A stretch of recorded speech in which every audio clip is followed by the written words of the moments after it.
Brazil first হাফে আসলে জাপানের বিপক্ষে লেফট রাইট উইংটা ব্যবহার করতে চাইছিল না কেন? আসলে আপনি যদি উইং এর কথা বলেন, আমি বলবো যে ব্রাজিল ফার্স্ট হাফে উইং প্লেই তেমন ইউজ করার চেষ্টা করেনি। এর কারণ কি? এর কারণ হচ্ছে কার্লো অ্যানচেলত্তি কিন্তু ফর দ্য ফার্স্ট টাইম গতকাল পরপর দুইবার একই একাদশ নামিয়েছে।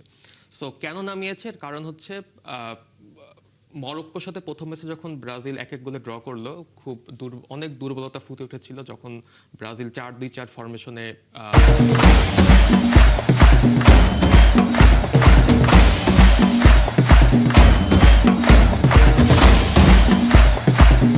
দল নামিয়েছিল।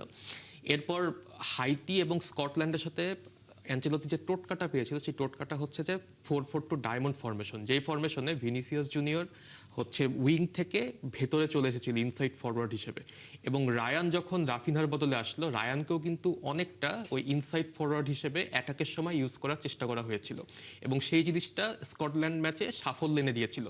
কিন্তু